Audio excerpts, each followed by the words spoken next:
Și v-am regăsit la primul meu episod de pe acest canal. Astăzi vreau să vă arăt cum puteți zbura cu calul. Deci, în primul rând, trebuie să vă luați de la classes o clasă de cowboy.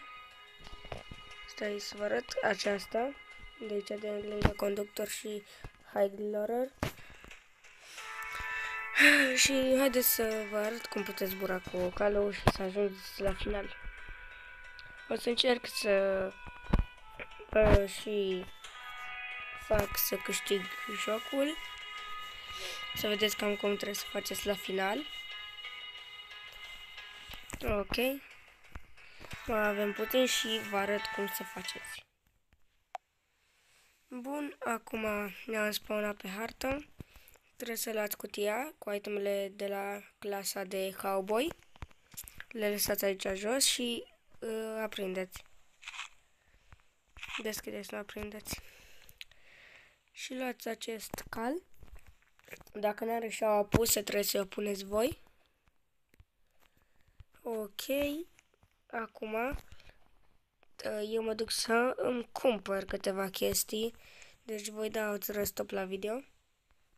Și gata. Pick up. Deci aici mi-am luat două bandaje, o lanternă de aceasta, ca să o puteți lua în mână și atât. Și acum hai să vă arăt schema cu calul. Deci vă urcați aici, așa, veniți aici și doar dacă îi dung aceasta albă puteți să o faceți. Dați, loviți în coadă cu șutul și acum doar ridicați calul. Și ați gătat. Acum hai să vedem dacă putem câștiga și jocul.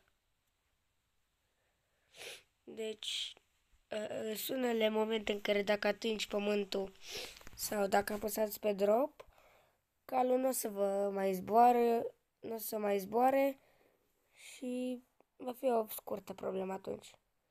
Că nu sunteți destul de aproape de un tren sau ceva. Dar nu aveți nevoie doar de tren. Dacă se va întâmpla asta pe parcursul videoului, o să vă arăt cum să faceți asta în caz de se întâmplă. Deci coborâți puțin, mai ales când se face seară, ca să puteți să aveți lumină. Când luați lumina și mergeți așa, dar să nu stați aproape de arsotiștii aia, că vă pot ataca.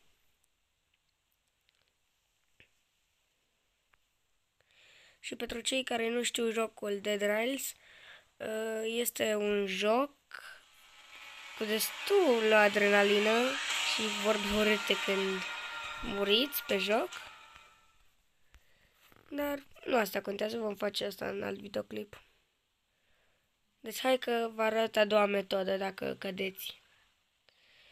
Ok. Stați să târă că nu știu werewolf pe aici.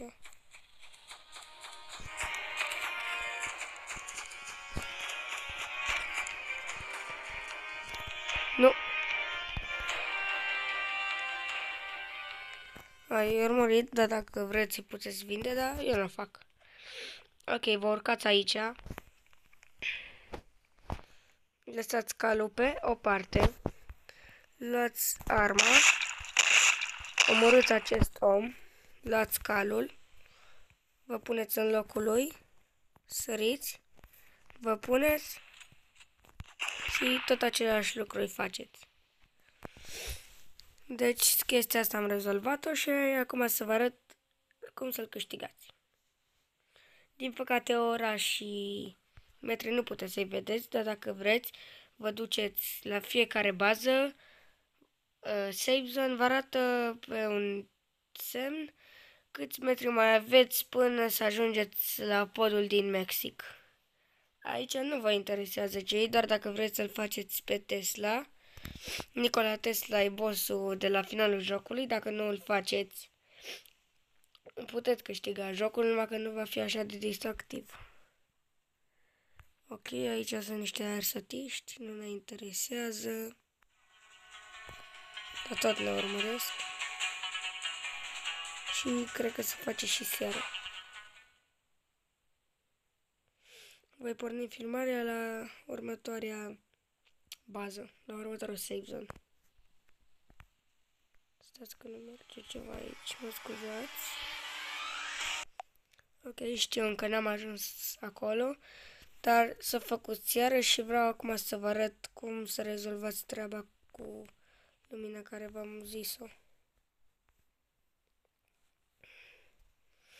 Deci trebuie să vă luați lumina în mână și să vă duceți puțin aici jos.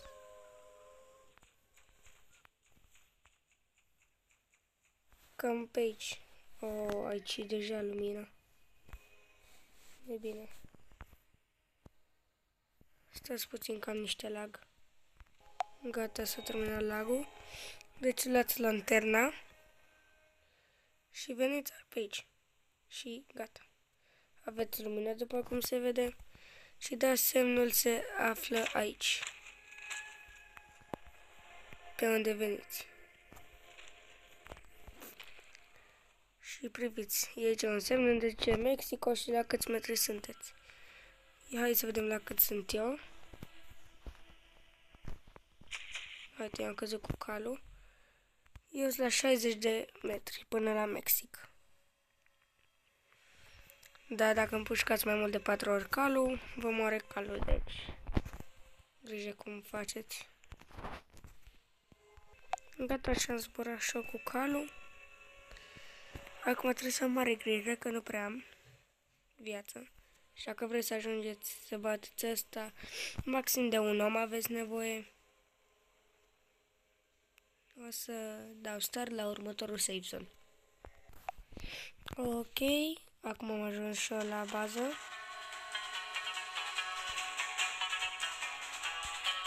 Și dacă nu aveți ce să vă las, nu vă las. Eu sunt, nu știu la câți metri, că am uitat. Dar continuăm când ajungem la final. Sau, da, hai, la final. Ne vedem la final.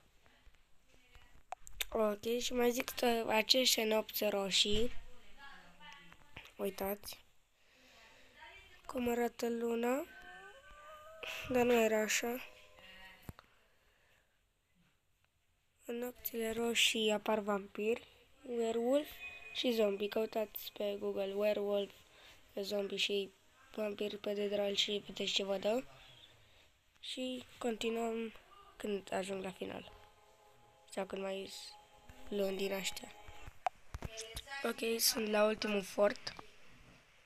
Ultimul save zone. La următorul fort nu mai e din asta care te apără. Următorul te va ataca. Și vă arăt cum să faceți. Să-l bateți. Oficial Gata. Vale. Acum suntem la final. Și trebuie să faceți ceea ce fac eu acum. Deci trebuie să veniți aici la apă. Și după ce ați venit la apă, trebuie să veniți pe sub. Păi ce mă spawnat aici? Nu-i corect. Ok.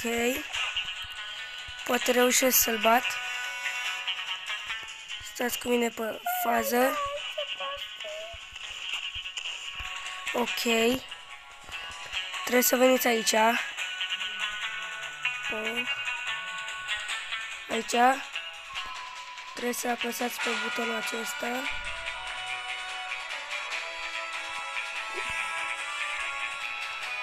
Să porniți. Și când sunteți siguri că ați pornit, când apare acolo, aveți grijă la acești handicapați care vă pot omorî.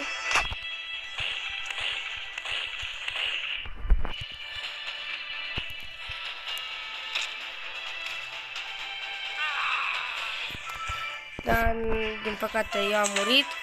Dar dacă reușiți în acele 3 minute în acele 4 minute să-i omorâți pe toți, ați câștigat de Dralisu. Deci nu uitați like, subscribe și ne vedem data viitoare. Everyone die. Mai aveam 13 metri și câștigam. Adică câteva minute. Deci, ciao, ciao.